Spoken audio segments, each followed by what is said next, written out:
baiklah Bapak Ibu sekalian yang dirahmati Allah, sebelum kita melanjutkan acara beranda pada pagi hari ini, dan insya Allah kita akan diisi oleh saudara kita semuanya, yaitu Bapak Bari Aridjono, yang akan sharing untuk kita pada pagi hari ini. Namun sebelum itu kita hantarkan terlebih dahulu kepada Bapak dan Ibu yang harus meninggalkan forum ini dengan mengikuti bagaimana Rasulullah mengajarkan hal ini.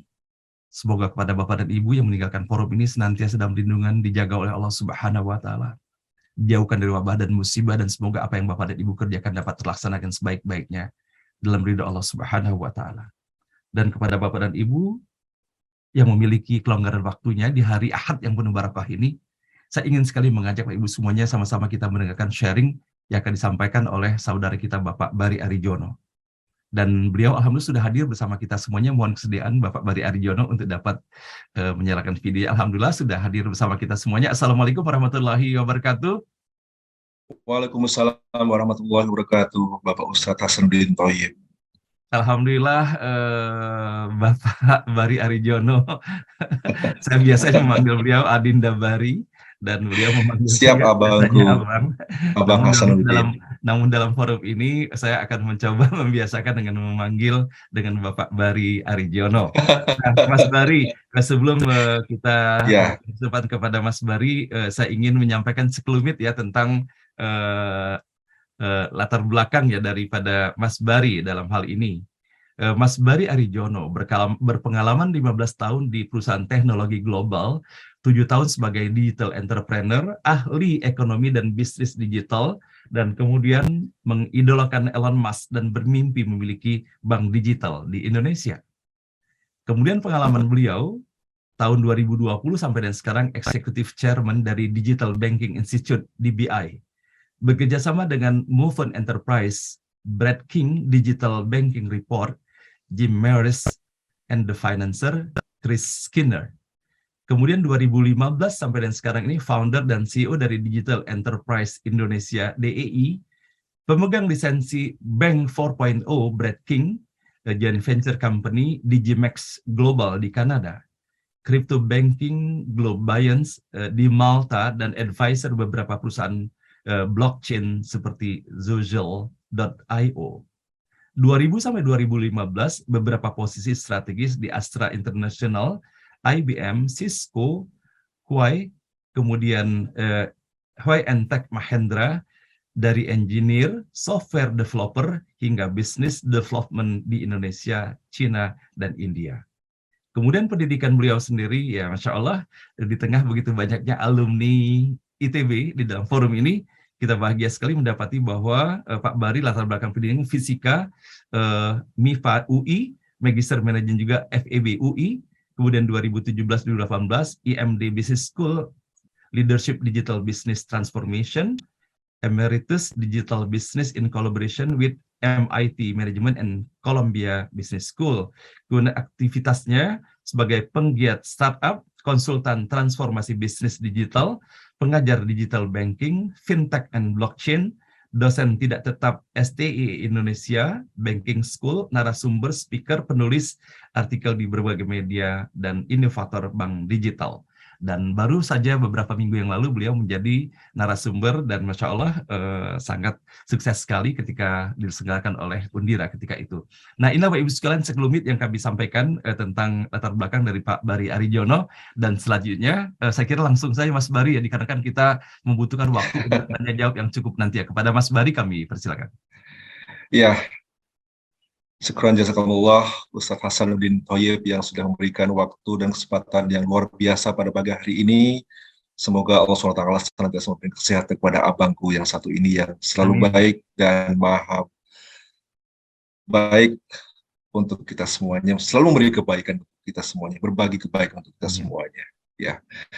Assalamualaikum warahmatullahi wabarakatuh. Waalaikumsalam warahmatullahi wabarakatuh. Bapak Ibu sekalian, jamaah NBO ngaji bareng online yang dirahmati Allah Subhanahu wa Ta'ala, yang dicintai oleh semua umat Rasulullah Sallallahu Alaihi Wasallam, dan saling memberikan banyak sekali kebermanfaatan satu dengan yang lainnya. 400 orang di hari Ahad yang syahdu ini, ya Pak Hasan, Bangku. Kita sama-sama berkumpul, bersilaturahmi, dan tanpa izin Allah tentu ini tidak akan mungkin terjadi. Dan saya juga bersyukur bisa langsung diberikan kesempatan bertatap muka secara online ya, dengan Bapak Ibu jamaah ngaji bareng online pada pagi hari ini. Tanpa kita sadari, Pak Hasan, bahwa online ini ternyata sudah diajarkan oleh Allah SWT sejak Nabi Adam diciptakan. Nah, saya ingin mengajak sedikit saling memberikan tausiah satu sama lain, Pak Hasan. Masya Allah. Iya, ingin mendapatkan juga masukan-masukan dari Ustaz Hasan di sini dan para jamaah NBO yang dimuliakan Allah SWT. Tanpa kita sadari, Pak Hasan, bahwa dunia yang serba online ini, seperti saat ini kita sedang melakukan Zoom, ya, dunia yang serba virtual, ya, Bapak Ibu semuanya yang dicintai Allah SWT, dunia serba digital, apalagi sejak pandemi COVID-19 melanda kita semuanya, semua serba dipercepat dan kita dipaksa untuk bisa melakukan segala sesuatunya secara online. Tahukah kita, Bapak Ibu semuanya, abangku Pak Hasan, bahwa hampir setiap detik, setiap waktu, setiap jam, dan hanya kewajiban 5 kali Zoom meeting dengan Allah SWT. Tanpa kita sadari bahwa Allah telah memberikan satu pelajaran berharga kepada kita semuanya, bahwa belajar dan bekerja secara online itu sudah terbiasa kita sebagai umat Islam sejak kita lahir, bahkan sebelum kita dilahirkan di muka bumi ini. Ya, dititipkannya roh di dalam jasad kita yang masih di dalam rahim seorang ibu hingga dilahirkan ke dunia ini. Semua itu sudah serba online, serba virtual, serba digital, Bapak Ibu semuanya. Tanpa kita sadari, apakah kita pernah bertemu dengan Allah SWT secara offline selama ini? Ya, tidak pernah. Apakah kita selama ini pernah bertemu dengan Rasulullah, dengan para sahabat Nabi, ya, secara offline? Tentu tidak pernah. Namun kita ditutup punya iman yang kuat. Ya. Kita harus ditutup percaya yang tinggi. Trust-nya harus betul-betul 1000% ibaratnya. Ya. Nah, ini menjadikan kita semuanya pada saat pandemi datang, pada saat digitalisasi itu melanda di semua lini kehidupan kita, seolah-olah kita kaget, Pak Hasan. Padahal kita sudah terbiasa kok, ya, dengan beribadah secara online. Artinya Allah sudah memberikan contoh konkret kepada kita bahwa 5 hari dalam 1 hari 5 kali kita sudah sholat, ya, menyembah Allah yang tidak pernah kelihatan, ya, yang maha gaib. Itu satu pelajaran berharga buat kita bahwa sebenarnya dunia online itu sudah kita dapatkan sejak kita lahir di dunia ini. Dan Bapak Ibu semuanya, hari ini saya diminta untuk sharing session tentang dunia digital yang selama ini sudah saya geluti hampir kurang lebih 15 hingga 20 tahun. Ya, Bapak Ibu semuanya, izinkan saya sebelum memulainya untuk sharing sebuah video yang semoga Bapak Ibu yang hadir di sini bisa mulai memberikan satu pencerahan untuk kita semua. Mohon izin Pak Hasan ya. Silakan Mas Bari. Nah, sambil saya menyiapkan videonya, yang tadi saya sampaikan sebagai pembuka, mohon bisa diberikan satu dua masukan sebagai salah satu bentuk kita sebagai orang Islam, saya mengingatkan satu sama lain, Pak. Silahkan. Saya akan memplaykan video ini untuk dilihat oleh kita semua bersama. Apakah suaranya keluar, Pak Hasan? Keluar. Suaranya yang belum. Suaranya belum keluar, Mas Bari.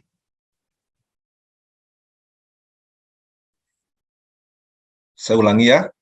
Ya. Mungkin soundnya belum sempat di saya.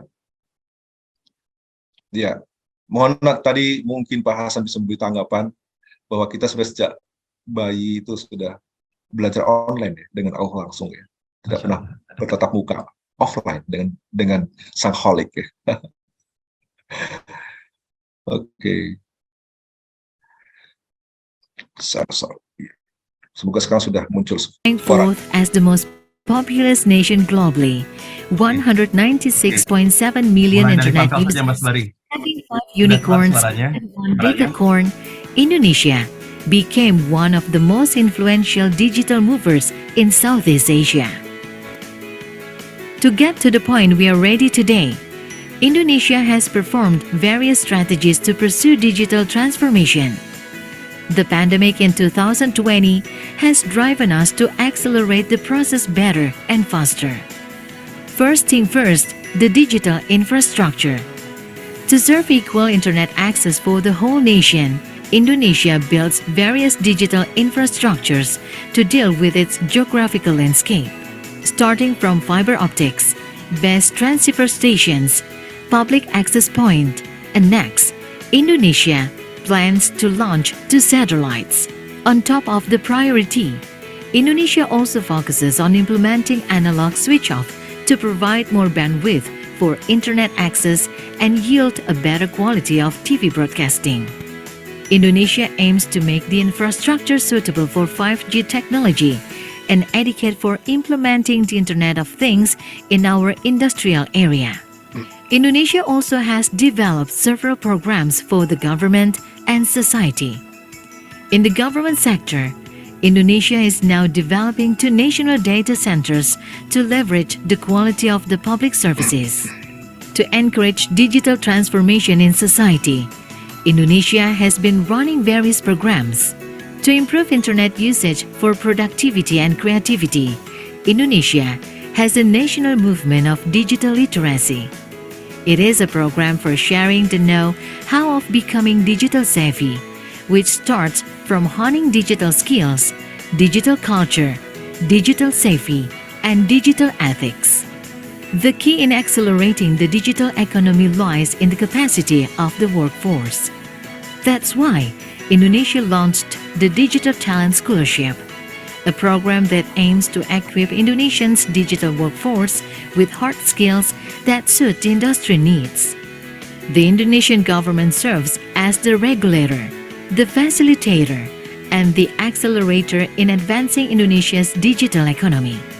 Indonesia has initiated many startup programs. One of them, named National Movement of 1,000 Digital Startups. Since 2016, the program has been focusing on building awareness in how to start a startup. The program does not only provide them with a startup mindset and best practices, but also connects them with mentors. For the early-stage startups that are ready to scale up the business, Startup Studio Indonesia. This program helps founders to achieve product market fit. For major startups, Indonesia arranges a matchmaking program to connect them with local and global venture capitals. By 2035, Indonesia will become a digital nation. With internet coverage across all parts of the country and a digital-savvy society, Indonesia is ready to elevate the global economy. Collaboration with strategic partners is the key to accelerate the transformation. Let's be part of Indonesia Digital Nation.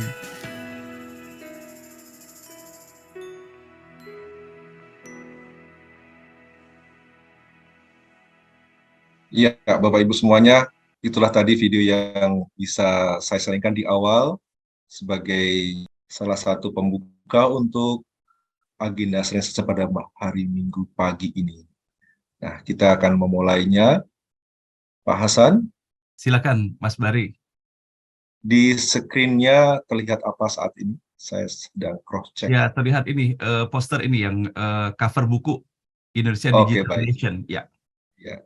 Semoga Bapak Ibu semuanya bisa mengikutinya, Pak Hasan ya, siap, insya Allah. dari apa yang akan kita diskusikan bersama-sama ini. Jadi saya pagi hari ini sebenarnya hanya ingin berbagi informasi saja, ingin berbagi sesuatu yang mungkin Bapak Ibu jamaah pengajian online pada pagi hari ini sudah melakukannya di setiap kesehariannya. Namun tanpa kita sadari bahwa apa yang kita lakukan ini sebenarnya menjadi bagian yang tidak bisa kita lepaskan dari yang namanya perangkat handphone, komputer, dan aplikasi-aplikasi yang berjalan di atasnya, terus kemudian juga semua hal yang berkaitan dengan kegiatan online ini, kegiatan virtual ya, kegiatan digital ini sudah menyatu dalam kehidupan kita saat itu ya, meskipun untuk yang offline-nya sendiri masih banyak terjadi di negara-negara belahan di dunia ini, masih ada ya, masih ada. Nah, jadi pada kesempatan pagi hari ini saya ingin sharingkan kepada Bapak Ibu semuanya tentang Indonesia Digital Nation ya, atau tentang negara Indonesia digital, negara digital Indonesia ya. Buku ini sebenarnya sudah saya buat sejak tahun 2017, Pak Hasan. Masya Allah.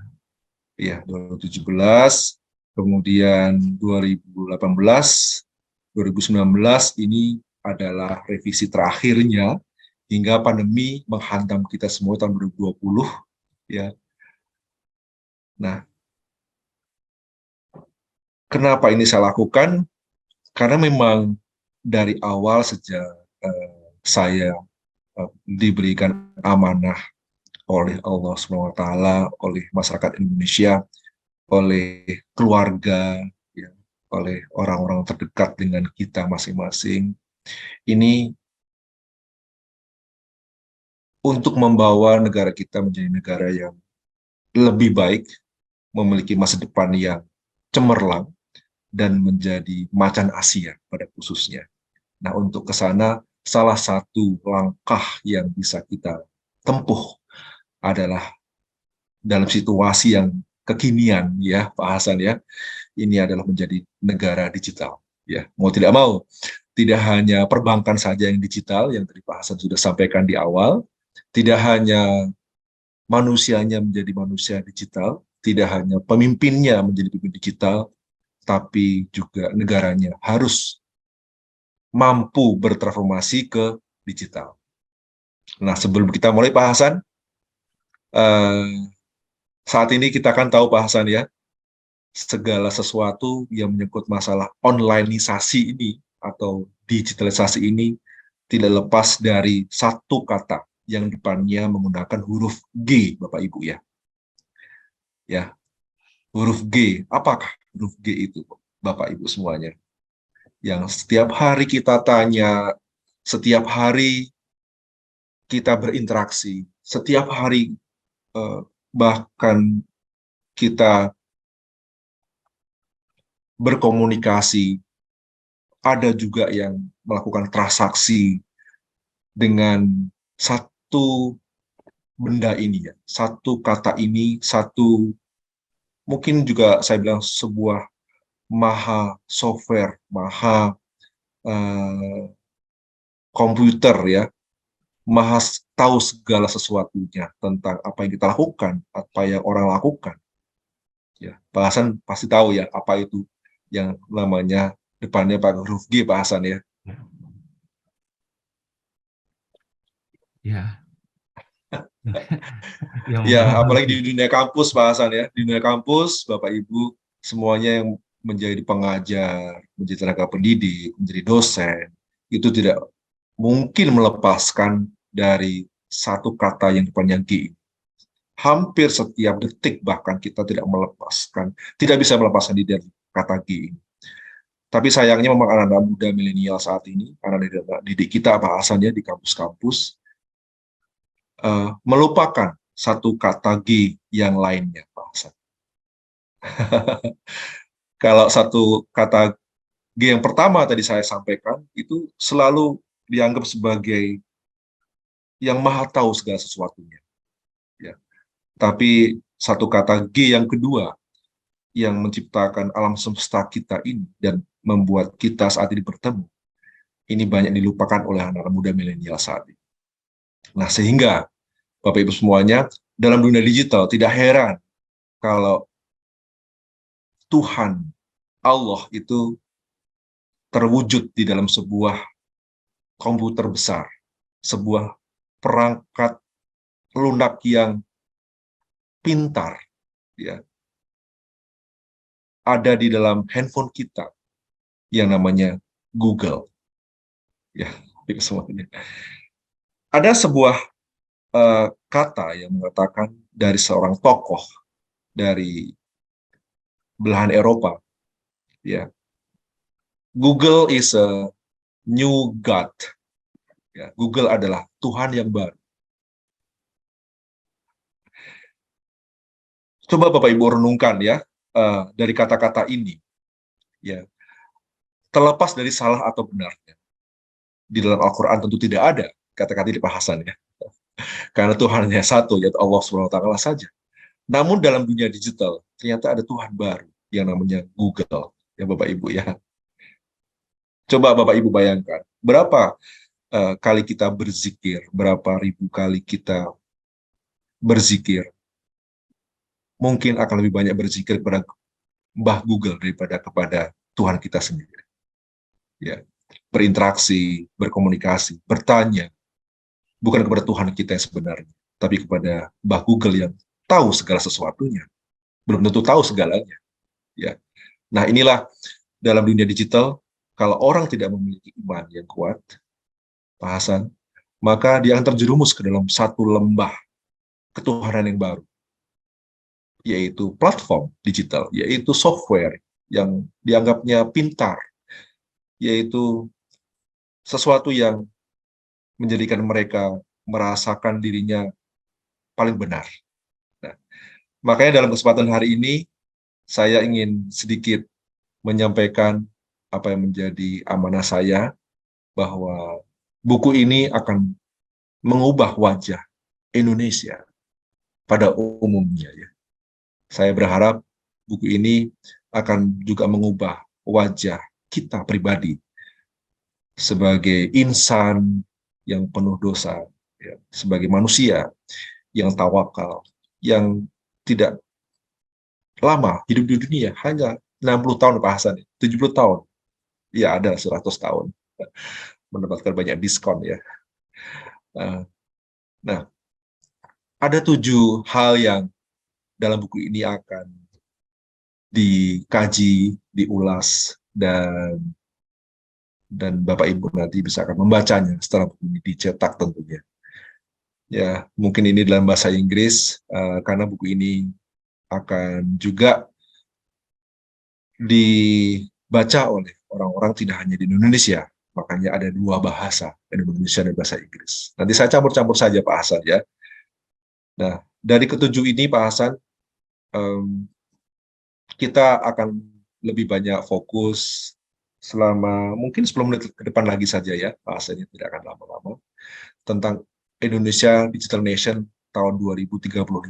Tidak lama lagi, hari ini kita sedang ada di 2022, artinya ada 12 tahun ke depan bahwa negara kita akan menjadi negara digital. Ya. Nah, seperti apa?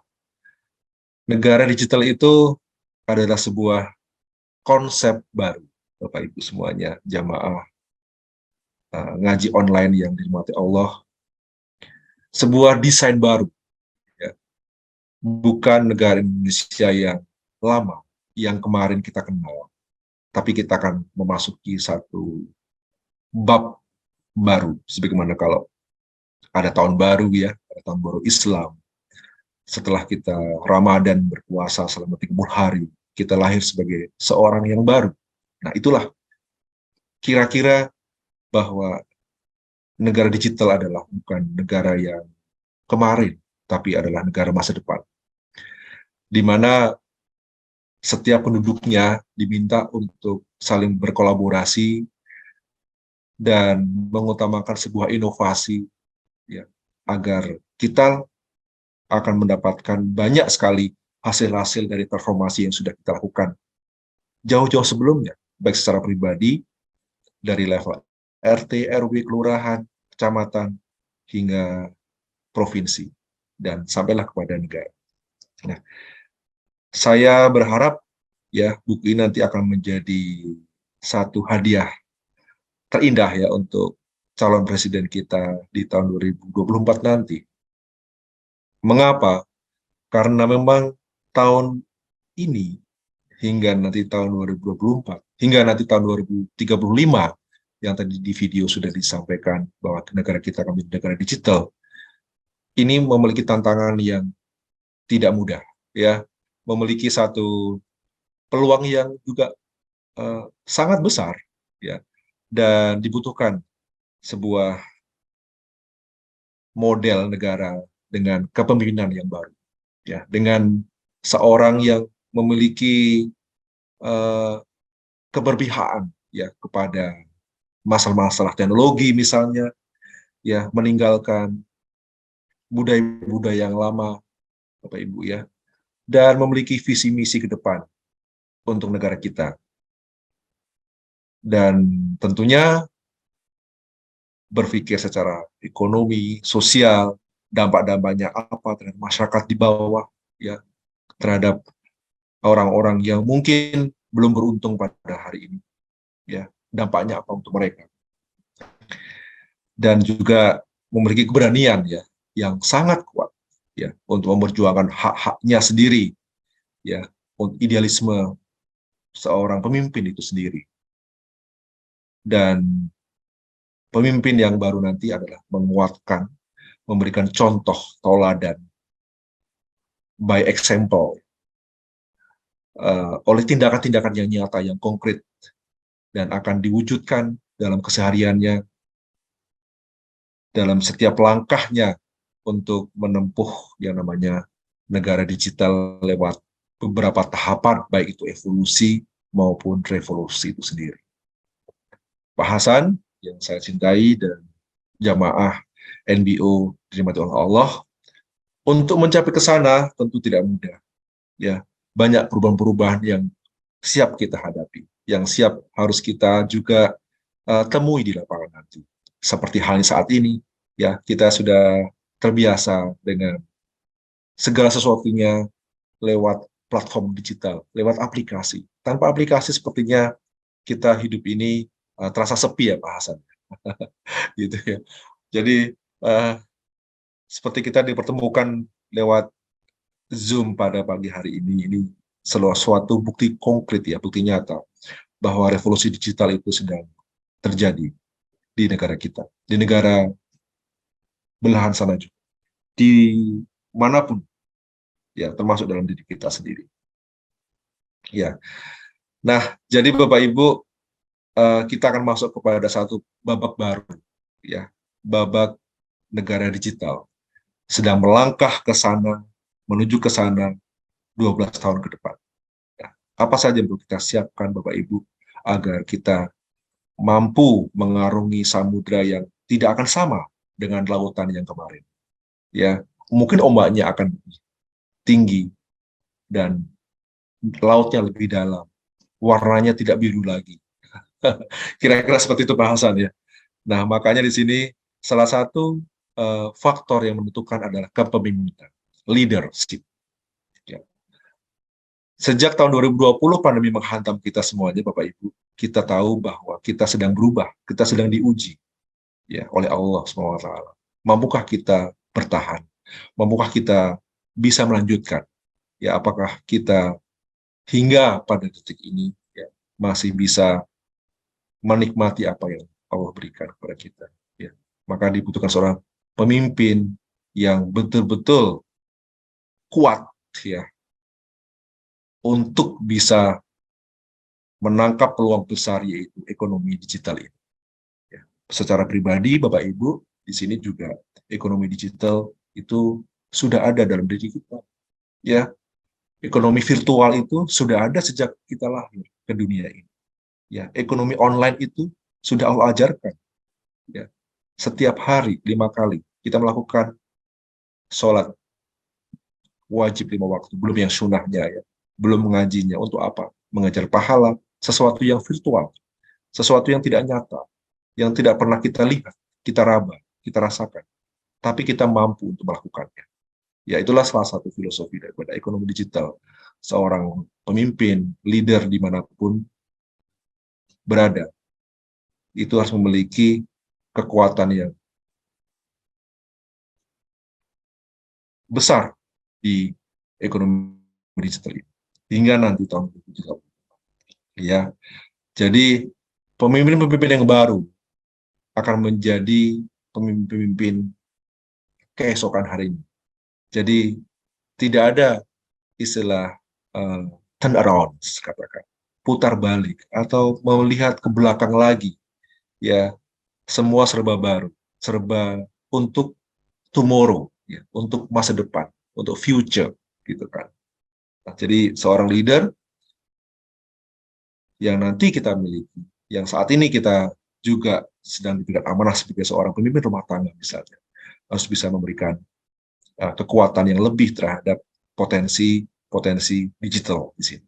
Nah, sehingga sebuah negara pun ya ini tuntutannya banyak ya, tidak hanya seseorang pemimpin saja ya untuk bisa mencapai ke sana.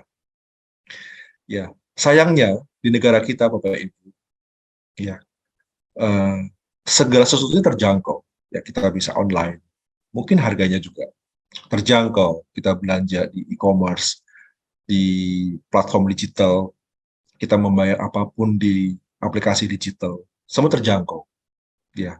Namun ada satu kelemahan yang kita belum miliki dibandingkan negara-negara lain, yang mungkin juga terjadi dalam diri kita sendiri, yaitu apa? Yaitu bahwa infrastruktur dan konten-konten digital kita ini masih lemah dibandingkan dengan negara-negara lain seperti Thailand, Malaysia, dan China. Ya, itu yang membuat keluhan kita mudah untuk diserang, mudah untuk dicuri, mudah untuk dimanipulasi, baik itu data pribadi, baik itu data privasi kita, baik itu internet kita, semua ya menjadi lubang-lubang baru, ancaman-ancaman baru untuk menuju negara digital. Ya. Nah, pendekatan negara digital, Bapak Ibu sekalian, sedikit lagi saya sharingkan di sini. Kalau di negara kita, ya kita akan menjadi kota-kota yang cerdas, ya, smart city, berbeda dengan negara lain di Amerika, di Eropa, di China, di Jepang, ya, atau dinamakan sebagai smart city, kota cerdas. Inilah pendekatan untuk mencapai negara digital itu sendiri. Ya, jadi transformasi ini akan berasa dampaknya terhadap masyarakat dengan 5 tahapan yang akan dicapai, yang akan dilaksanakan ya oleh semua stakeholder yang ada, dari membangun talenta digital, membangun manusianya, sebagaimana saat ini ya kita selalu mengaji online, itu adalah membangun kualitas manusianya ya, agar tetap ingat kepada ajaran Allah dari sejak awal kita dilahirkan, yaitu online, virtual, ya, digital. Dan ini selalu dibangun talenta-talentanya. Ya. Kedua adalah membangun ekonominya, ekonomi digitalnya. Ketiga adalah membangun daerah-daerah. Keempat adalah membangun infrastrukturnya yang tadi masih lemah sekali. Ya, yang kelima adalah membangun semua yang menguatkan negara kita dari politik, hukum, pertahanan, keamanan dan sebagainya. Ya. Nah, jadi Bapak Ibu semuanya, sebagai kesimpulan saya terakhir sebelum saya akhiri, bahwa Indonesia Digital Nation memiliki 3 pilar utama di sini, Bapak Ibu. Baik itu adalah pemerintahan digital, masyarakat digital, dan juga ekonomi digital. Ya. Kita memiliki sebuah tatanan baru di dalam pemerintah digital dengan pemimpin yang baru tentunya. Dengan kualitas ASN yang berbeda dengan budaya kerja sebelumnya, misalnya. Ya, dengan regulasi, dengan peraturan-peraturan yang saat ini mungkin tidak bisa kita akses, ya, tidak merugikan juga beberapa masyarakat. Nah, nanti ke depannya akan menguntungkan semua pihak. Nah, sehingga pemerintah digital ini mampu mengendalikan negara kita lebih baik, lebih transparan, dan lebih aman. Untuk masyarakat digital sendiri, kita sebagai bagian dari masyarakat digital, ya tentu beraktivitas tidak lepas, dan hingga nanti ke depan pun akan terbiasa dengan kegiatan online ini. Ya, lebih mudah online ternyata daripada offline. Lebih efisien, lebih efektif. Ini terus akan berlanjut hingga nanti ajal kita menanti. Aplikasi juga akan bervariasi. Ya, infrastruktur juga akan semakin baik ke depan pasti. Gitu.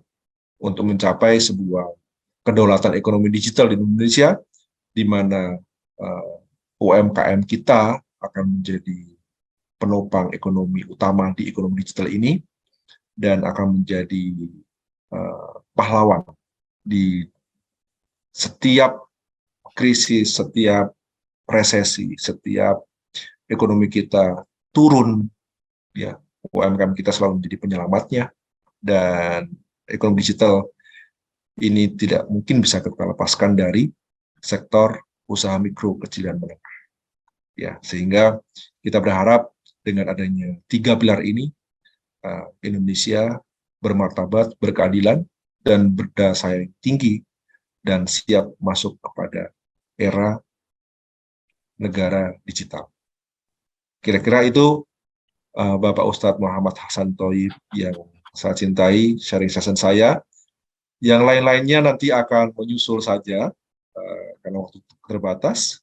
Jadi nanti materi ini bisa saya sampaikan ke Pak Ustadz Hasan untuk disebarluaskan kepada Bapak Ibu semuanya. Pesan dari saya dalam kesempatan yang sangat mulia ini.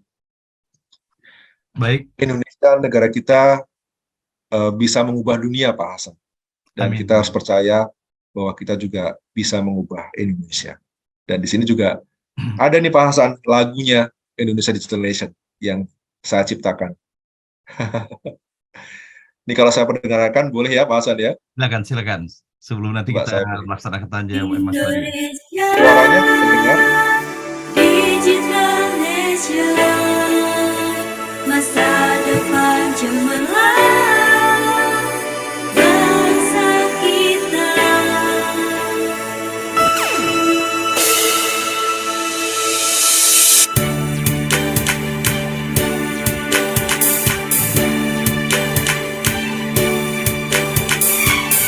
Menatap pasti jauh ke depan,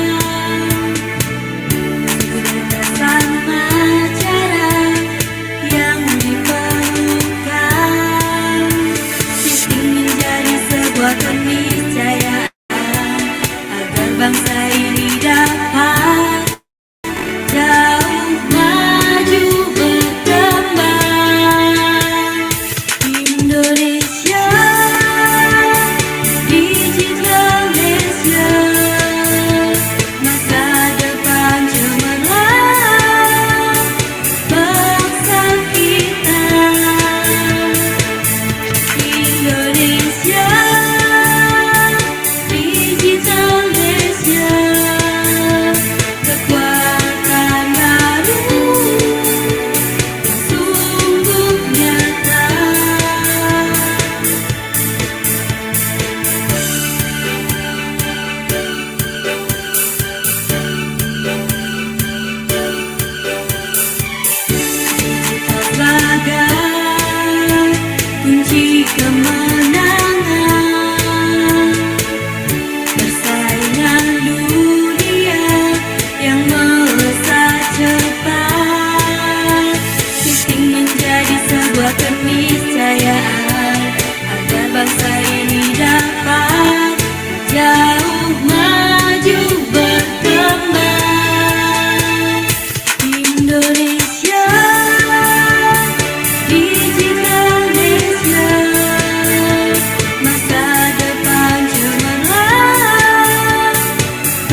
saya stop share-nya. Mas Hasan, Ya. silakan dilanjutkan. Masya Allah, terima kasih Mas Bari, sharingnya menginspirasi sekali pada pagi hari ini. Dan kita langsung saja Pak Ibu memasuki acara tanya jawab lebih seru nanti insya Allah. Dan pada pagi hari ini saya ingin mengawali pertanyaan ini yang disampaikan oleh Pak Mehmet. Jadi kita sama-sama bisa melihat, oh iya ini disampaikan oleh Pak Mehmet melalui direct message pada jam 7.14. Jadi ditujukan kepada Mas Bari, ada dua pertanyaan beliau. Yang pertama adalah bagaimana prediksi masa depan kehidupan sosial manusia setelah silaturahim, hubungan keluarga, persahabatan, social gathering, ekonomi, pasar, konsultasi, dan lain-lainnya. Kemudian pertanyaan keduanya, bagaimana upaya kita untuk menyiapkan SDM agar bisa berperan dan kompetitif dengan kondisi sekarang, stunting yang tinggi, IQ rata-rata yang masih rendah, lebih rendah daripada 90. Nah inilah yang disampaikan oleh Pak Mehmet, ataukah Pak Mehmet ada yang mau ditambahkan Pak Mehmet dari dua pertanyaan yang sudah dituliskan? Silakan Pak Mehmet, di-unmute audionya.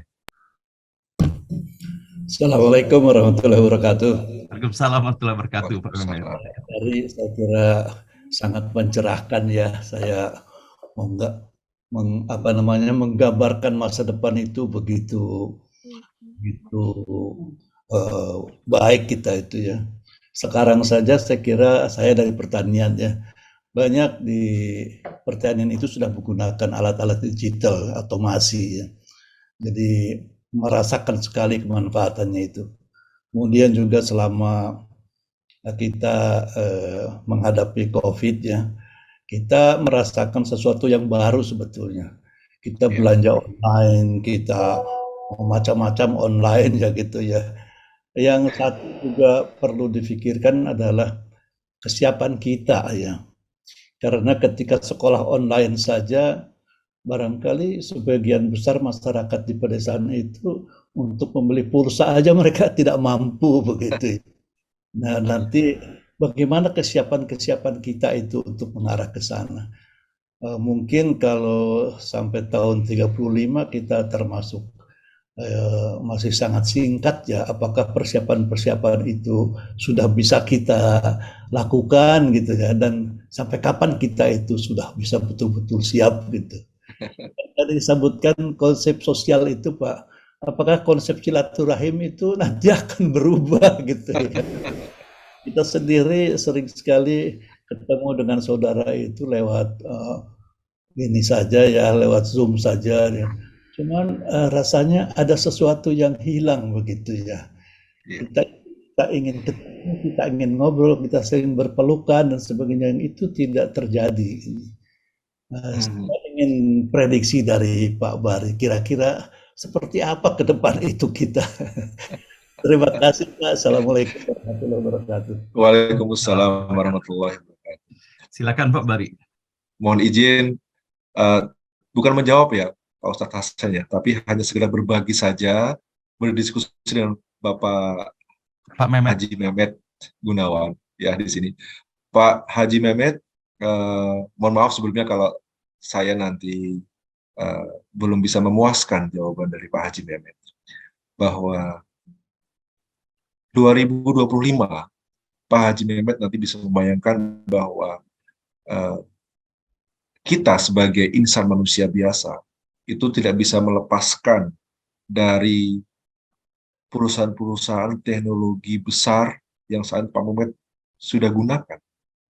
Sebagaimana kalau kita sudah tergantung dengan Google, ya, dengan aplikasi Gojek, ya, dengan belanja online, istri, anak, dan cucu-cucu kita nanti di tahun 2030, ya, yang saat ini mungkin mereka masih usia belasan tahun, ya, nanti beranjak kepada usia 20 tahun, ya, ini sudah tidak lagi mengenal adanya uang kertas, uang logam, tidak mengenal adanya CD, kaset, atau mungkin malah mereka tahun 2035 generasi-generasi milenial ini sudah tidak mengenal lagi adanya komputer yang saat ini menjadi mesin kita untuk bisa melakukan pekerjaan kita, memudahkan pekerjaan kita. Ya, komputer pun mereka pada tahun 2030 nanti ini barang apa ya kira-kira besar ya yang desktop di rumah Pak Haji Mehmet mungkin masih ada satu desktop besar, ada di bawahnya ada satu apa yang kotak itu Pak ya, Pak Haji Mehmet ya. Nah, itu Ya, nanti tidak lagi kita mengenal seperti ini. Sudah ditinggalkan oleh generasi-generasi yang pada tahun 2035 mereka di usia-usia 20 tahun, usia-usia produktif ya. Karena mereka sejak lahir ya sudah mengenal adanya smartphone ya, gadget ya, perangkat yang bisa ditenteng kemana-mana, mudah untuk dibawa dan mereka bisa berkomunikasi, bertransaksi, bahkan menjalankan hubungan silaturahmi. Menurut mereka, generasi tahun 2030 nanti, mereka di usia 20 tahun, tidak perlu lagi ketemu offline, Pak. Jadi cukup lewat virtual video call mungkin, ya, cukup virtual lewat aplikasi-aplikasi yang ada dalam perangkat-perangkat yang dia bawa, ya. Mengapa mereka lebih suka melakukan itu, Pak Haji Mehmet? Ya, karena memang manusia itu bergeser, manusia itu berubah, ya, mengikuti perkembangan yang ada di dunia ini yang didorong oleh sebuah teknologi dan teknologi ini dikuasai oleh perusahaan-perusahaan besar yang depannya G tadi, ya. Kemudian muncullah yang namanya sebuah situasi gawat darurat, Pak Ustadz Hasan. Baik, kira-kira itu jawabannya untuk Pak Haji Mehmet, Pak Ustadz Hasan, yang bisa saya sampaikan. Mohon Ustadz Hasan bisa menambah. Silakan. Oke, baik. Terima kasih Pak Bari. Saya kira saya tidak menambahkan saja Pak Bari ya.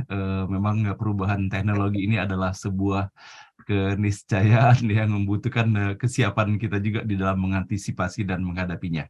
Nah, saya ingin masuk ini Pak Bari, pertanyaan disampaikan oleh Pak Iqbal Bustaman. Tadi saya mendapati pertanyaan beliau adalah, sebentar saya scrolling dulu.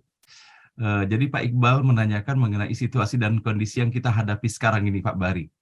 Yang Iya, pertama mengenai kesiapan kita sendiri, sebagaimana kita dapati terutama dalam situasi terakhir ini ya, begitu lemahnya kondisi yang kita miliki sehingga dengan mudahnya data-data pemerintah kita, masyarakat bisa diretas ya, iya, baik yang dari dalam ataupun dari luar negeri. Nah kemudian bagaimana pula kita bisa mendapati rahasia-rahasia negara pun, rahasia pribadi sekarang ini dengan begitu mudahnya ya betul.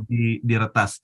Nah, kira-kira bagaimana Mas Bari menyikapi situasi dan kondisi ini, baik dalam pengertian bahwa bagaimana kita menyiapkan perangkat-perangkat yang ada di kita. Nah, kemudian bagaimana konsekuensi apabila retasan-retasan ini yang dilakukan ya oleh termasuk Bjorka yang terbaru ini ya, semakin kira-kira apa pengaruhnya baik secara nasional ataupun dalam kehidupan masyarakat sehari-hari, Mas Bari? Ya, Pak Ustadz Haji Hasan. Dan tadi yang bertanya Pak Iqbal Bustaman. Pak Iqbal Bustaman, Pak Ya. Haji Iqbal,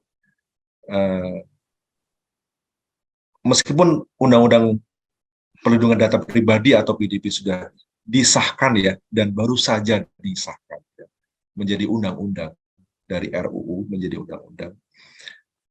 Namun tidak langsung pemerintah memiliki kesiapan yang nyata melindungi warga negaranya dari aksi kejahatan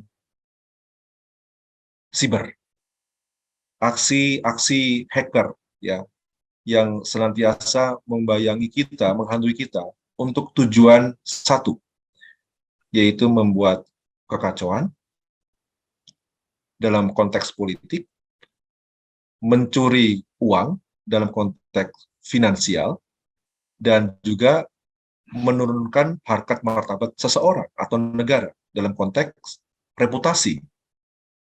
Nah, sehingga ketiga hal inilah yang diserang oleh para pelaku kejahatan tersebut. Nah, kita harus mampu membentengi diri kita sendiri dari segala macam bentuk serangan tersebut. Kalau kita hidup di dunia online, dunia digital, kita punya Google, kita punya Facebook, Instagram, sosial media, ya.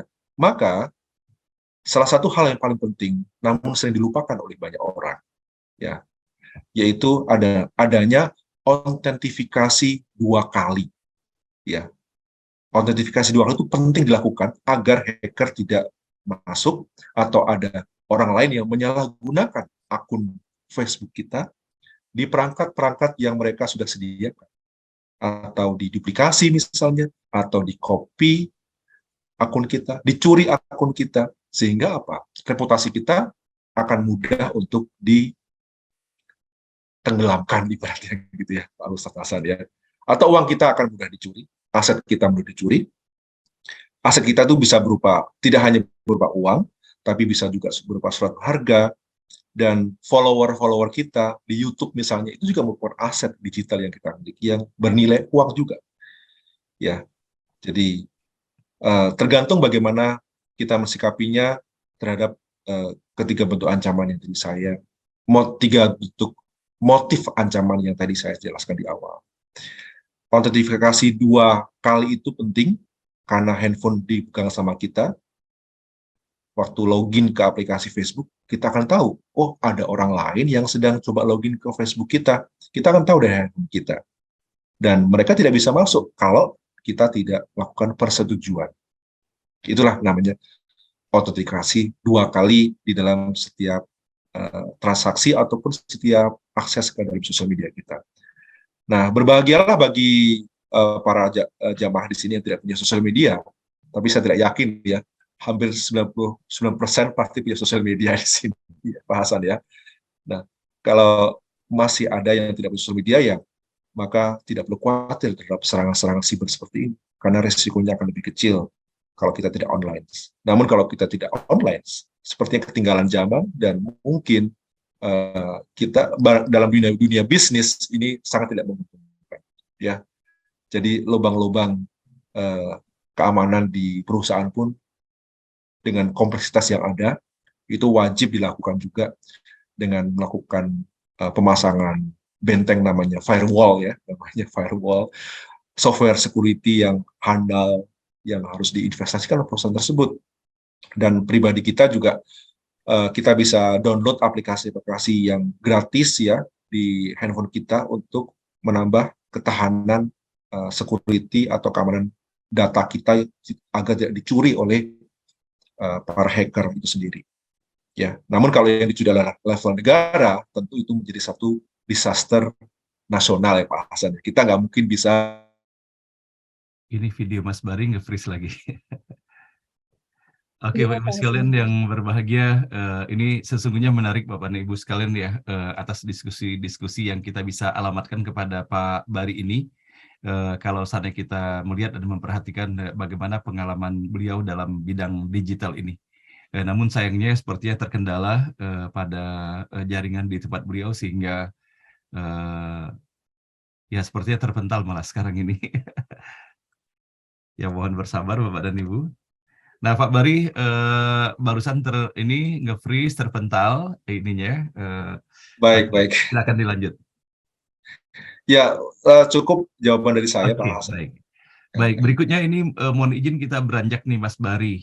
Ini banyak sekali dikemukakan, termasuk diantaranya oleh Ibu Mila, bahwa ada 2 sisi yang ingin disampaikan di sini. Yang pertama mengenai sistem pembelajaran yang dilaksanakan sekarang ini, Mas Bari ya, bahwa mulai dari tingkat SD pun ya, bahkan dari TK pun ya sudah menggunakan perangkat-perangkat digital semuanya sampai dengan perguruan tinggi.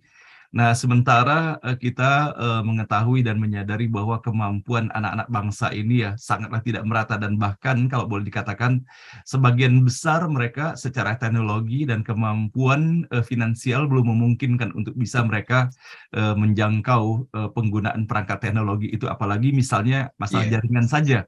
Betapa terbatasnya jaringan Wi-Fi yang dimiliki ya oleh masyarakat untuk bisa mengakses hal ini. Nah, kemudian yang kedua yang disampaikan oleh Ibu Mila ini mengenai akses, Mas Bari.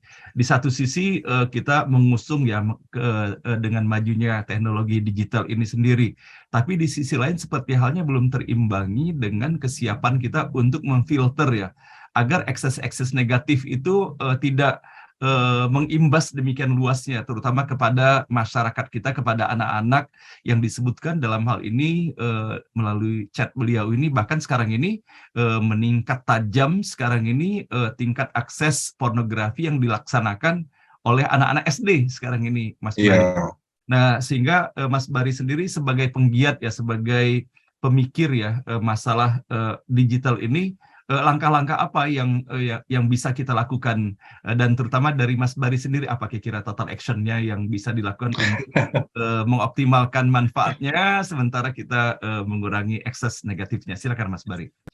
iya Pak Ustadz Hasan, mohon izin Ibu Hajah Mila untuk saya jawab. Ada dua hal di sini Ustadz Hasan ya, yaitu akses infrastruktur yang jelek, yang tidak merata sampai ke pedalaman, dengan biaya yang sangat tinggi tentunya, sangat mahal untuk bisa akses internet di pedalaman, di daerah yang rural area. Kedua adalah akses konten. Konten-konten negatif, konten-konten yang seronok, konten-konten yang tidak edukatif ya. Ini masih marak mengisi ruang-ruang pipa-pipa yang ada dalam dunia digital di Indonesia.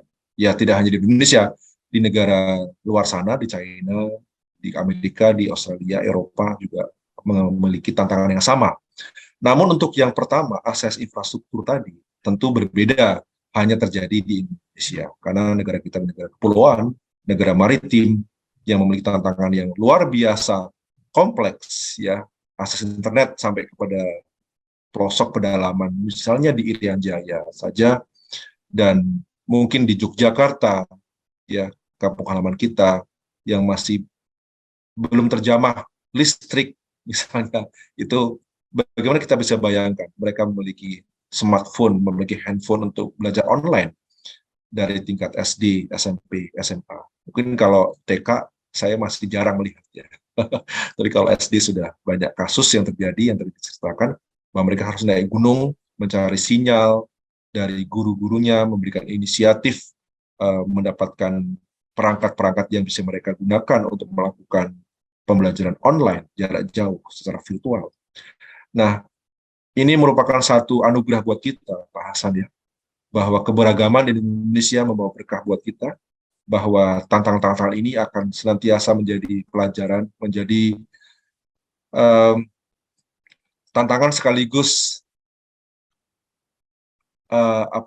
kalau saya ibaratkan dalam dunia digital itu adalah sebuah peluang besar, ya, peluang besar buat kita bahwa ternyata perusahaan-perusahaan yang memberikan akses internet ini masih sedikit di Indonesia, Pak Hasan.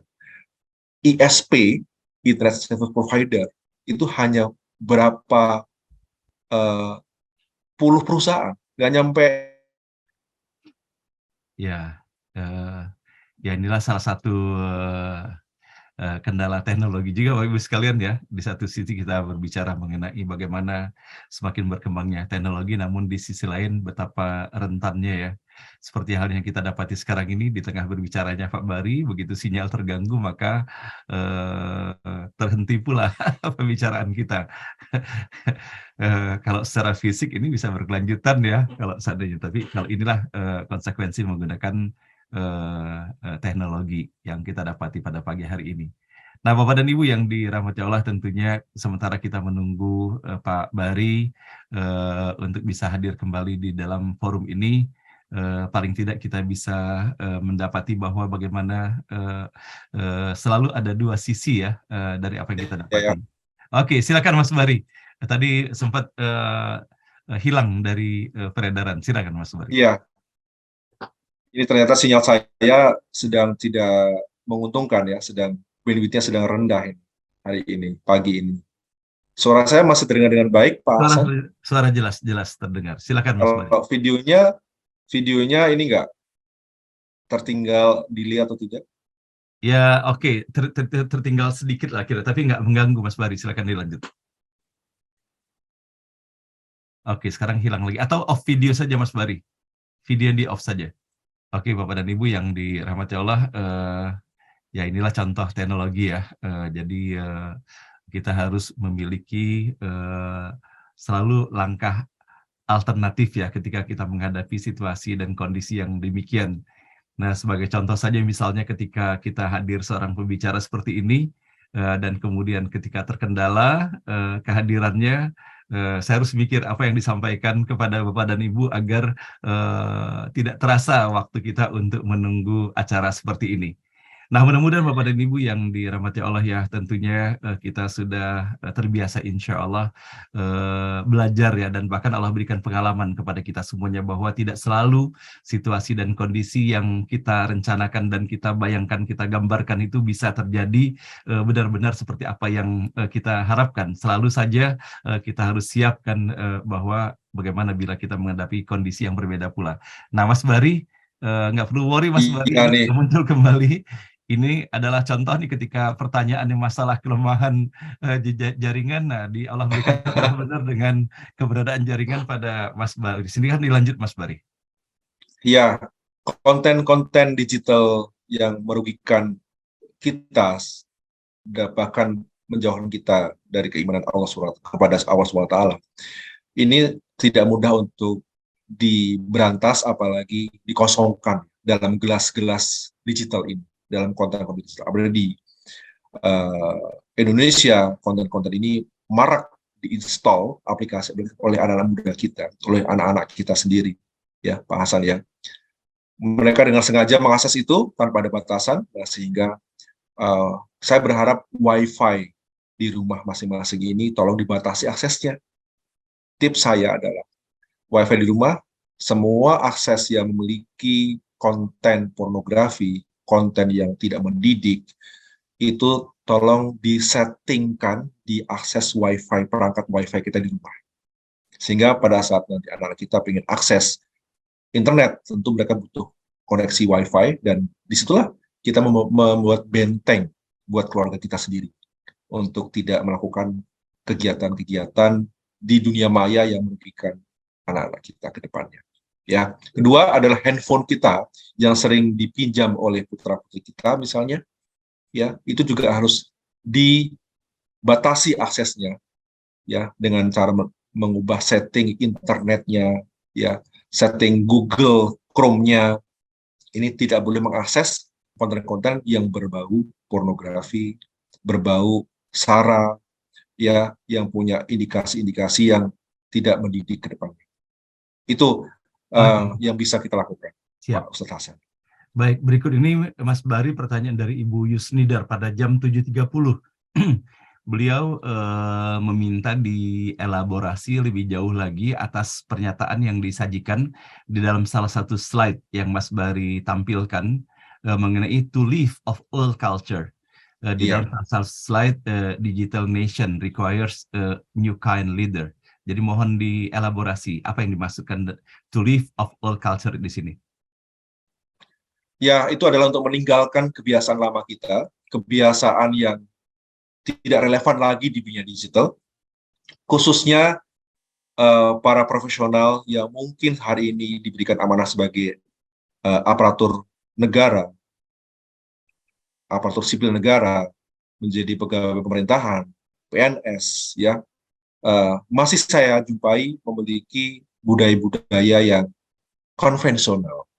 Pada saat kelas online, kelas digital dimulai, mereka cukup gaptek, Pak Hasan ya, untuk bisa membuka Zoom meeting, untuk bisa presentasi atau share screen-nya, dan ini dibutuhkan waktu yang tidak sedikit, cukup lama ya, takes time untuk bisa menularkan budaya kerja digital, budaya yang baru ini, ya, tidak mudah, tidak semua orang bisa mengikutinya.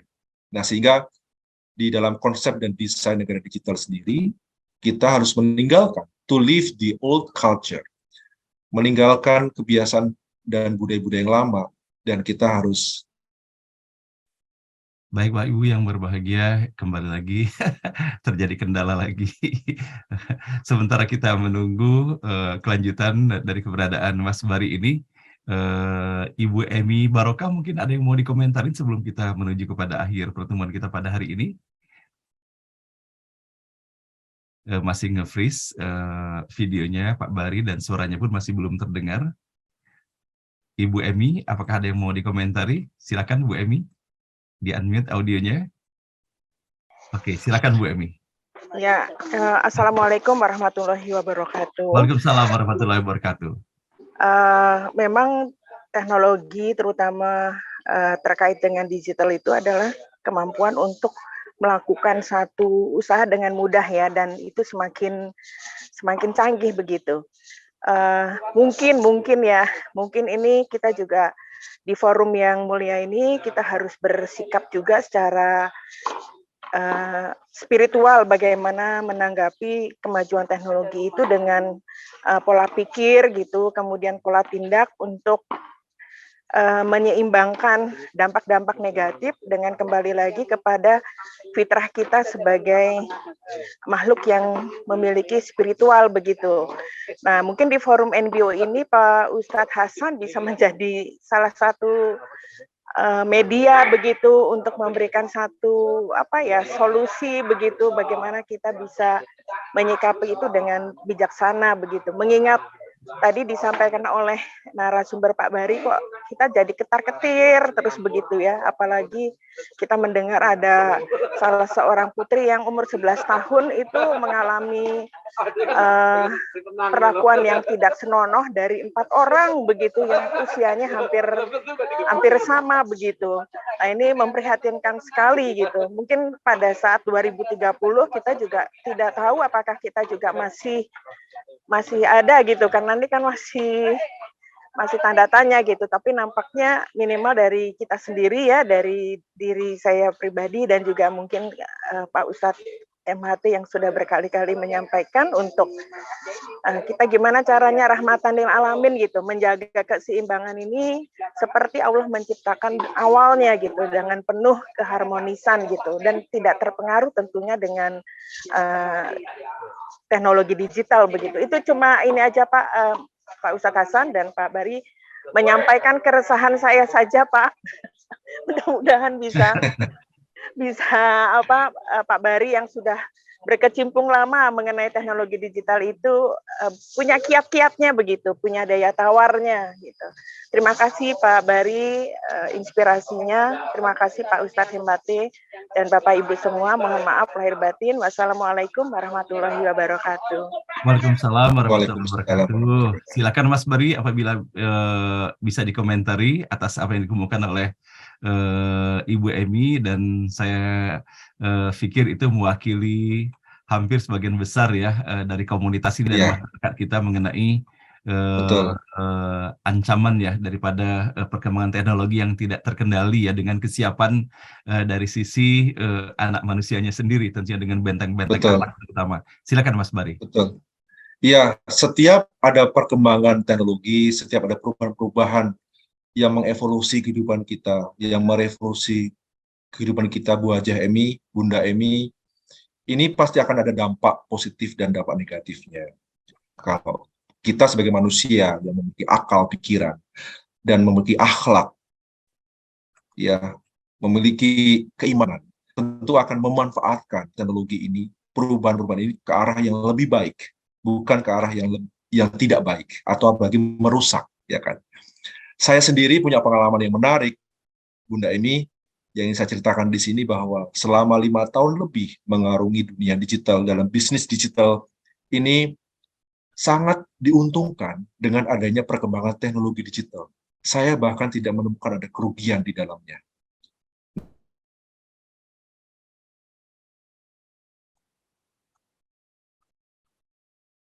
Menghilang lagi. Baik Bapak dan Ibu, kembali ada gangguan kembali. Jadi kita berbicara mengenai konsep digital dan sekaligus kita dapat merasakan juga bahwa bagaimana impact ya, imbas daripada kualitas digitalisasi ini sendiri. Dan tentunya sementara kita menunggu kehadiran Pak Bari kembali, saya kira memang benar ya yang dikemukakan oleh Pak Bari dan juga Ibu Emi serta Bapak dan Ibu semuanya, bahwa segala sesuatu yang dihadirkan ini selalu harus kita melihatnya dari dua sisi ya. Sebagaimana di dalam doa juga yang kita selalu sampaikan di dalam Al-Fatihah itu, kita memohon kepada Allah, ihdinas siratal mustaqim siratal ladzina an'amta alaihim ghairil maghdubi alaihim waladdallin, amin. Jadi dua sisi. Maka tentunya kita yakin bahwa teknologi, komunikasi dan digitalisasi ini pada pembentukan awalnya yang diinginkan adalah kemaslahatan ya bagi keumatan ya. Namun di dalam perjalanannya sama seperti halnya ketika kita menanam padi pun ya, menanam padi misalnya di lahan sawah kita, tiba-tiba akan muncul rerumputan gitu kan, akan muncul hama-hama. Itu udah sebuah keniscayaan di dalam kehidupan ini. Namun tentunya tinggal lagi fokus kita kepada kemana, apakah kepada padinya ataukah kepada hamanya tentunya. Nah, sehingga kalau seandainya kita memahami dan istiqomah dengan tujuan utama kehidupan kita, maka mudah-mudahan siratal ladzina an'amta alaihim ghairil maghdubi alaihim waladdallin itu benar-benar bisa tercermin di dalam kehidupan kita sehari-hari. Nah, Bapak dan Ibu yang dirahmati Allah, sepertinya terkendala jaringan sehingga beliau tidak bisa, belum muncul lagi hingga saat ini dalam forum kita ini. Nah, sehingga semoga melalui apa yang dihadirkan oleh Pak Bari pada Alhamdulillah, Pak Bari. Iya. Oke, Pak Bari, saya kira dari sisi waktu pun kita sudah sampai kepada penghujung daripada acara ini, Pak Bari ya. Insya Allah kita pun banyak sekali mendapatkan insight ya dari apa yang disajikan oleh Pak Bari pada pagi hari ini.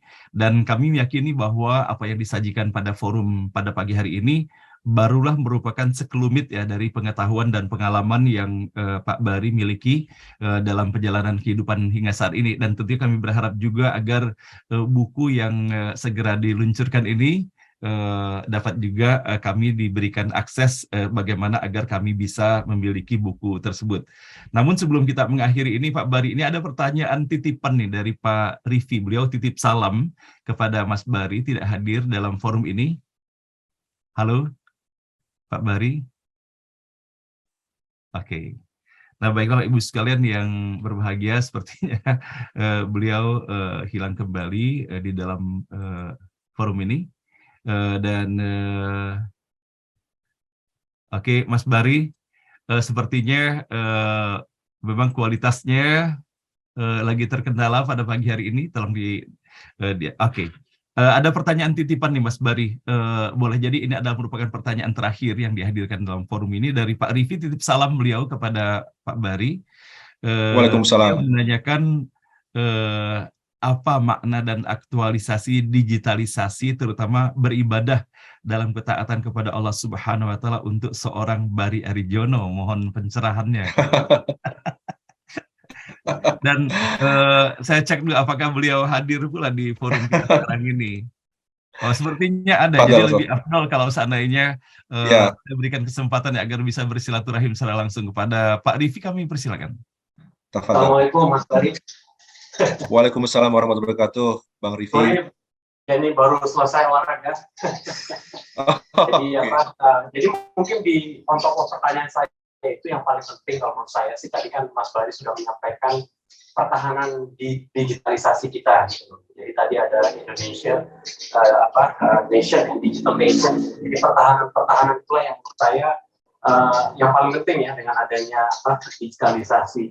Nah, yang kedua itu juga Mas Bari kan juga terlibat di dalam komunitas, institut, termasuk dalam regulator. Jadi awareness, sosialisasi, digitalisasi ini juga tidak kalah penting nih Mas Bari, karena apapun implementasi eksekusi dari digitalisasi ini, karena banyak perusahaan, termasuk perusahaan kami itu melakukan yang namanya akademi ya, khususnya untuk perempuan dan tingkatan SMA dan SMK gitu, terkait dengan awareness dan sosialisasi ini. Jadi itu tambahan dari saya. Terima kasih Mas Bari.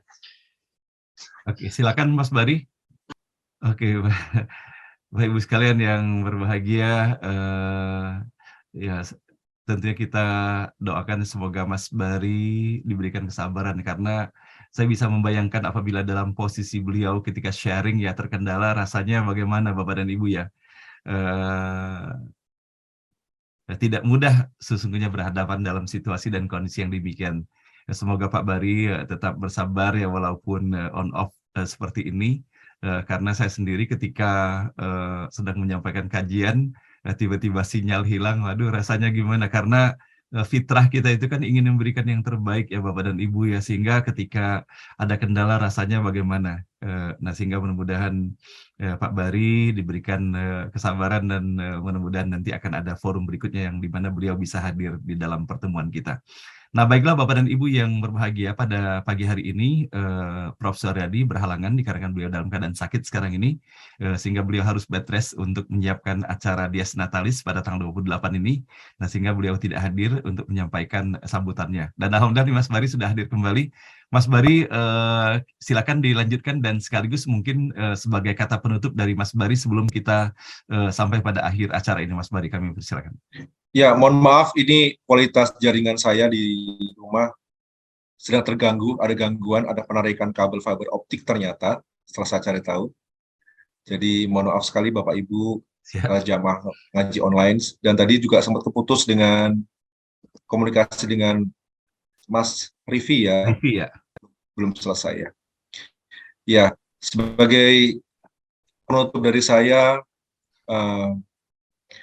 dalam dunia digital itu kita tidak mungkin bisa melepaskan diri dari segala perangkat yang berisi konten, ya, apapun itu namanya, ya. Nah sehingga buatlah perangkat kita ini sehat terlebih dahulu sebelum menyehatkan diri kita masing-masing, karena kita tidak mungkin bisa melepaskan diri dari perangkat yang membuat kita menjadi manusia digital dibantu oleh sebuah smartphone. Nah, kita sehatkan smartphone kita dari segala macam konten yang negatif, dari segala macam bentuk serangan, karena saat ini smartphone menjadi jendela kita untuk berkomunikasi juga kepada Allah SWT. Ya, tidak hanya masjid, tapi sudah bertransformasi mengaji online, kita membaca Al-Quran juga dari smartphone. Nah, sehingga jaga baik-baiklah aset berharga ini dalam dunia digital, perangkat kita itu jauh dari segala macam fitnah yang ada. Demikian, Pak Ustadz Hasan. Oke, baik. Terima kasih Mas Bari atas kehadiran dan sharing yang disampaikan pada pagi hari ini. Tentunya banyak sekali hal-hal yang menginspirasi kita semuanya, terutama bagaimana dengan future ya, digitalisasi yang bisa berimbas kepada seluruh aktivitas negeri dan bangsa ini, dan juga secara global tentunya. Namun di sisi lain, Bapak Ibu sekalian yang berbahagia, kita juga sepenuh hati menyampaikan puji syukur dia kepada Allah Subhanahu wa Ta'ala bahwa berkembangnya teknologi dan digitalisasi ini kita pun merasakan manfaatnya, termasuk di dalam forum ngaji bareng online ini. Tidak akan mungkin kita bisa berada dalam forum ini sudah lebih daripada 2,5 tahun ya kalau misalnya tidak didukung oleh teknologi. Namun tentunya sekali lagi kita dari apa yang disampaikan oleh Mas Bari dan juga diungkapkan dalam pertanyaan-pertanyaan termasuk tadi oleh Pak Iqbal, Ibu Mila dan lain-lainnya, bahwa selain benefit yang bisa kita dapatkan dan juga tentunya akses negatif juga harus kita waspadai juga, sama seperti halnya selembar silet itu sendiri ya. Silet itu kan diciptakan itu untuk memberikan kemaslahatan tentunya. Namun di dalam prakteknya banyak sekali silet itu yang digunakan juga untuk menyilet orang tentunya. Nah tentunya yang harus kita perhatikan bukan hanya teknologi, bukan hanya secara fisik dalam benda seperti halnya silet ya, namun kita yang harus perhatikan justru kita mengawali dengan menseleksi dan menelisik apa yang ada di dalam diri sendiri dulu sebelum ke teknologinya. Nah sebagai contoh misalnya kita diberi anugerah mulut, anugerah mulut ini kan diciptakan Allah kan untuk kemanfaatan kemaslahatan diri kita dan lingkungan kita, untuk makan, ya kan, untuk berbicara, berkomunikasi.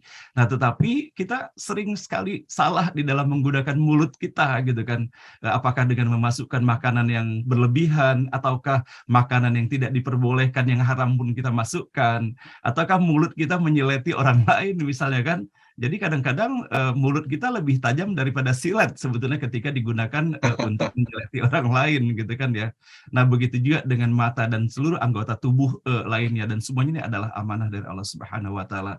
Nah, sehingga mudah-mudahan dari apa yang disampaikan oleh Pak Bari pada pagi hari ini, Bapak Ibu sekalian, kita tentunya tidak menutup mata ya terhadap perkembangan dunia dan teknologi dan digitalisasi ini, dengan melihat bahwa kemanfaatannya luar biasa. Memang sebuah keniscayaan tidak mungkin lagi sekarang ini kita bisa melaksanakan kegiatan-kegiatan pertemuan KNBO misalnya.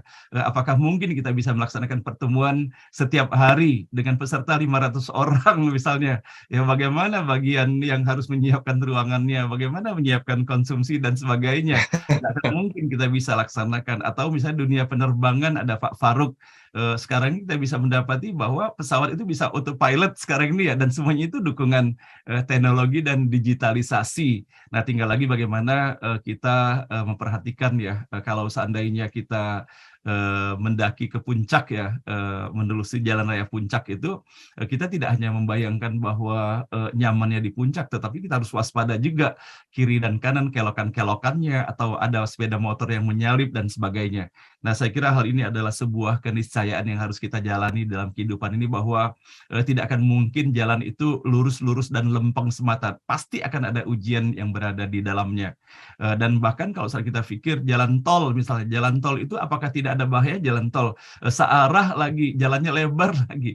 Namun kita dapati bahwa tetap saja terjadi kecelakaan di jalan tol itu sendiri, dan bahkan kadang-kadang kecelakaan itu kondisi sendiri, tidak ada, bukan ditabrak, bukan ditubruk, tapi karena ngantuk misalnya, dan hal itu kan bisa menjadikan sebuah kecelakaan yang sangat fatal pula. Nah, sehingga Bapak Ibu sekalian, mudah-mudahan dari apa yang disampaikan pada pagi hari ini tetap menjadikan kita bersemangat dan kita song-song berkembangnya digital teknologi ini untuk kemaslahatan umat, dan semoga kita pun tentunya tetap memberikan kewaspadaan di dalam menggunakannya dengan sebaik-baiknya. Dan tentu kita berdoa juga kepada Allah Subhanahu wa Ta'ala, semoga masyarakat dan bangsa kita ini diberikan kekuatan. Benteng utama kita adalah dalam diri kita sendiri. Kalau seandainya setiap kita memiliki benteng yang kuat, dan kemudian kita upayakan seluruh anggota keluarga kita juga menjadi kuat bentengnya, dan seluruh satuan yang berada dalam komunitas kita sama-sama saling menguatkan, maka insya Allah kita bisa melaksanakan atas apa yang Allah ingatkan kepada kita semuanya, ku anfusakum wa ahlikum naro. Maka peliharalah dirimu dan keluargamu dari api neraka itu sendiri.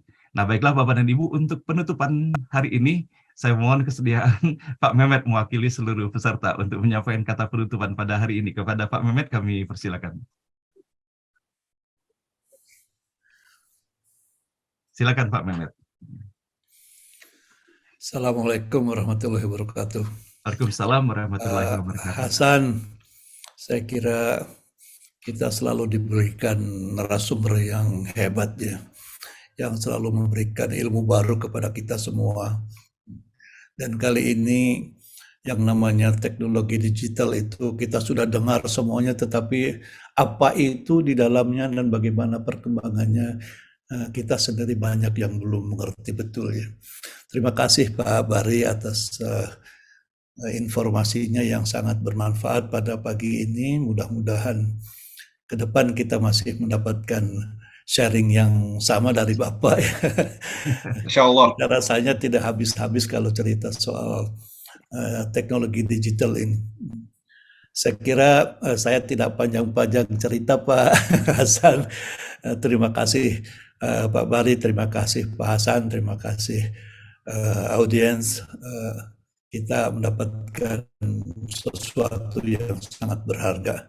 Demikian, wassalamualaikum warahmatullahi wabarakatuh. Waalaikumsalam warahmatullahi wabarakatuh, Pak Mehmet. Terima kasih sekali Pak Mehmet. Tadinya saya pikir Pak Mehmet mau menambahkan dengan satu puisinya di pagi hari ini. Apakah ada Pak Mehmet bonusnya? Kalau boleh Pak Mehmet, ada bonus puisi yang mau dihantarkan mungkin? Boleh Pak Hasan. Oke, silakan Pak Mehmet. Dan Pak Bari, Pak Mehmet ini, Masya Allah, beliau selalu mengkompos puisi dan kemudian insya Allah kualitas pembacaannya Pak Bari bisa saksikan sendiri. Siap. Pak Mehmet. Saya tidak membaca puisi religi Pak Hasan. Silakan Pak Mehmet. Tolong ahli kecil. Ini adalah puisi tentang manusia ya. Saya cerita tentang seseorang pekerja di pabrik roti yang saya pikir ada sesuatu yang harus saya katakan. Judulnya adalah Julaiha dan Sepotong Roti. Pagi dingin, angin mengalir ke ujung jalan panjang ke pabrik roti. Menarikkan daun gugur, menyanyikan lagu riuh sepanjang jajaran pohon kenari. Julaiha, gadis belia, berdiri tegak melempar pandang ke kanan ke kiri. Bersandal jepit, menggenggam dompet plastik, isi ribuan sisa gajian. Mukanya memerah, rambut di kupingnya melilit dan tergerai, dia tak peduli. Julaiha di rencana kerja direkturnya adalah kelompok tenaga, mesin, atau suku cadang. Murah, mudah dimarah, disiplin, dan bisa saja kini dipakai, besok dibuang. Julaiha di mata syahwat pengawasnya adalah daun muda, nikmat dipandang. Dia yang muda sering digoda, dia yang marah, tapi tak berdaya. Tak terpikir ke arah mana jalan hidup ini sebenarnya. Berserak berjuta jiwa kaumnya di pabrik-pabrik dan gudang-gudang. Rutin jam 8 di gemuruh sirine dia melangkah ke meja panjang. Berdiri, mengaduk, mencetak, membakar, membungkus, dan memajang. Pabrik ini panas. Keringat tubuhnya meluncur lewat lehernya yang jenjang. Rutin jam 10, pick up bersih bertutup kaca berbaris di depan pintu. Roti panas dan wangi tersusun rapi, terlindung dari matahari, hujan, dan debu.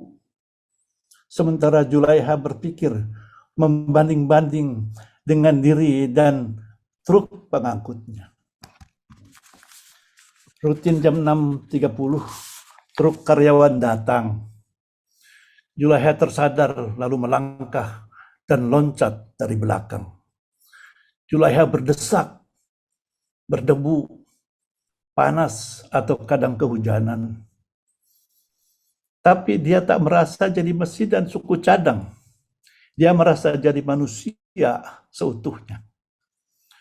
Berdiri bersandal jepit, menggenggam dompet plastik, isi ribuan sisa gajian. Aku merenung tentang keberhasilan. Kita berhasil membangun roti, dan bukan Julaiha.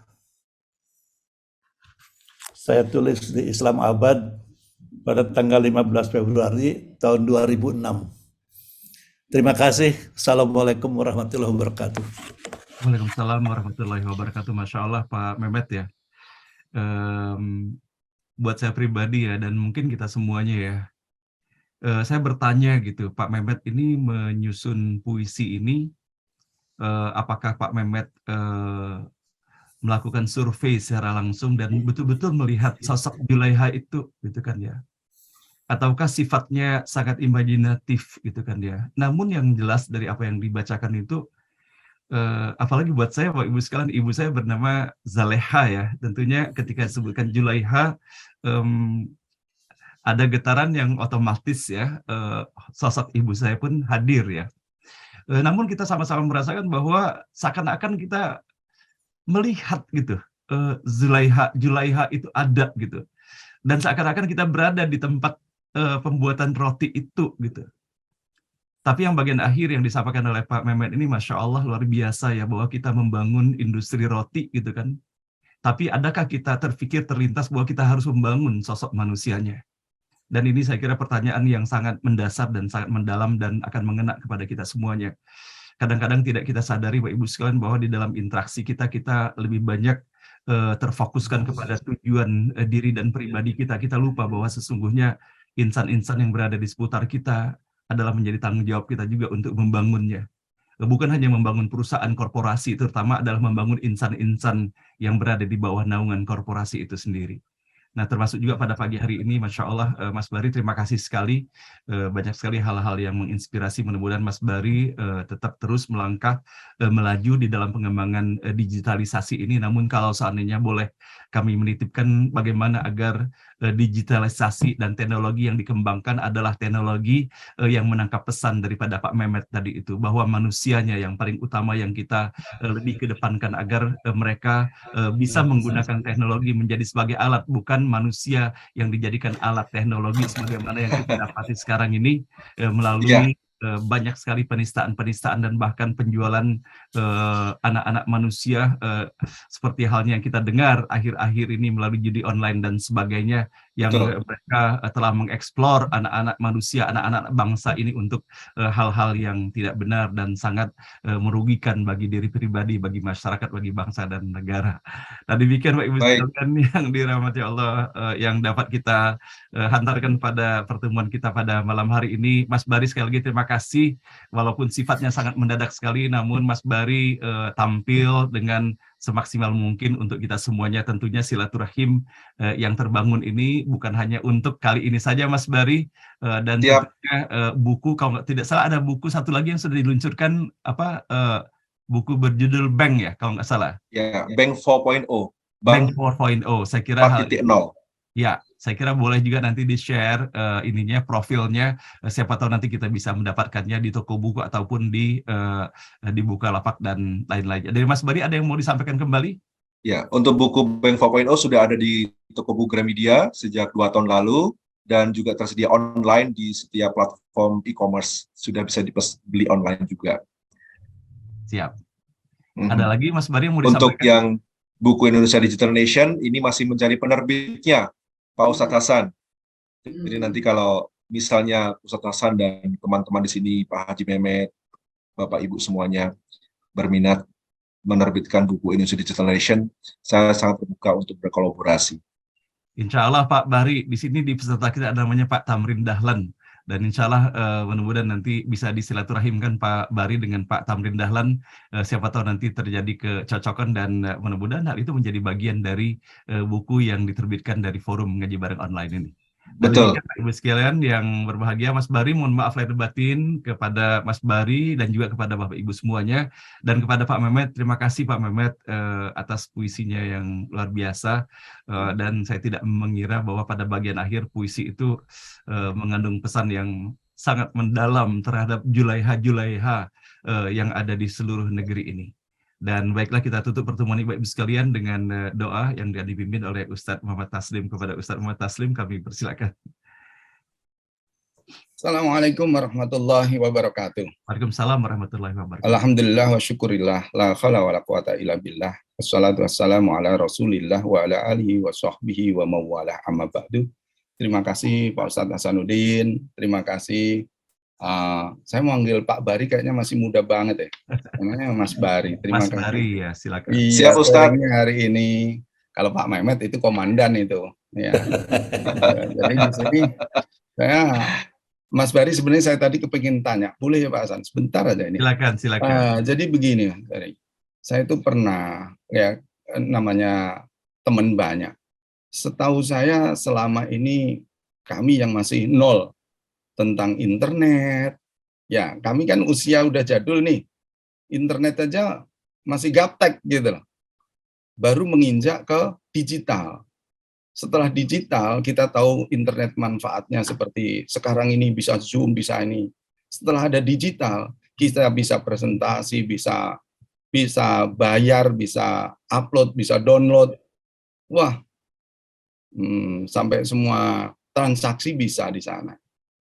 Nah, saya tadi itu mau tanya, seperti orang upload YouTube dapat duit, tapi harusnya yang melihat juga itu dapat gitu.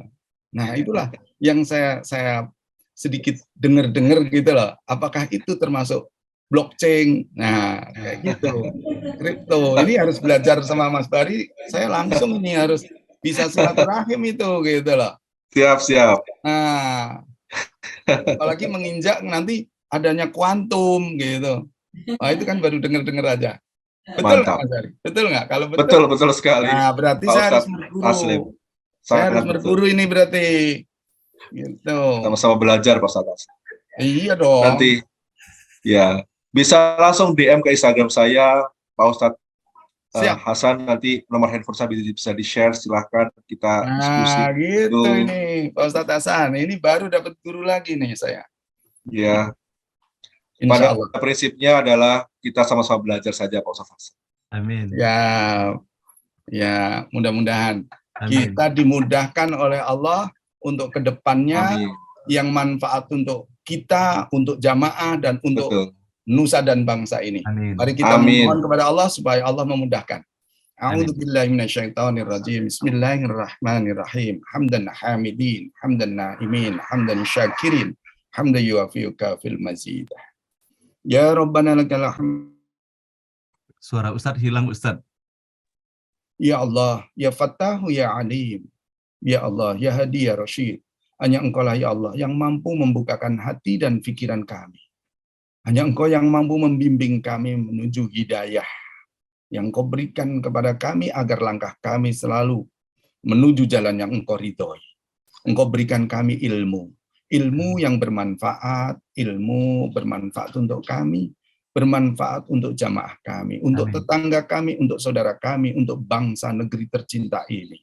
Ya Allah, ya Rabb kami, ilmu yang Engkau berikan keberkahan, berkah untuk keluarga kami, untuk semuanya, terutama jamaah NBO yang setiap hari mengaji dan mengkaji yang dibimbing oleh Bapak Ustadz Hasanuddin Thayyib. Begitu pula ya Allah yang Kau hadirkan di beranda di NBO ini setiap hari, orang-orang yang memberikan pencerahan, memberikan ilmu. Apapun yang kami belum tahu menjadi tahu ya Allah. Tapi ilmu ini tadi Engkau berikan kami agar kami bertambah dekat kepadamu, bertambah tunduk patuh hanya kepadamu dan Rasulmu Nabiullah Muhammad SAW. Rabbana atina fid dunya hasanah wa fil akhirati hasanah wa qina azabannar. Wassallallahu alaihi wasallam. Alhamdulillahirabbil alamin.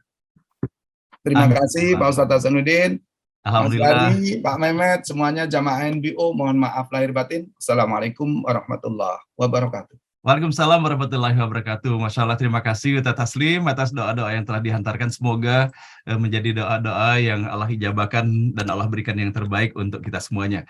Amin. Sekali lagi kepada Mas Bari, kami sampaikan terima kasih dan penghargaan yang setinggi-tingginya.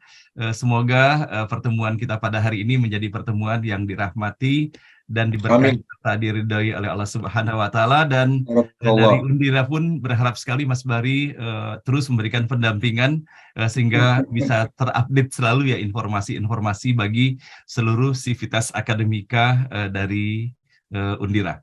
Bapak Ibu sekalian, Pak Mehmet, demikian acara kita pada hari ini. Mohon maaf lahir dan batin apabila terdapat kekurangan, kesalahan ataupun kekeliruan di dalamnya. Insya Allah kita akan berjumpa kembali esok hari. Mas Bari, jazakallah. Wabillahi taufiq wal hidayah. Wassalamualaikum warahmatullahi wabarakatuh.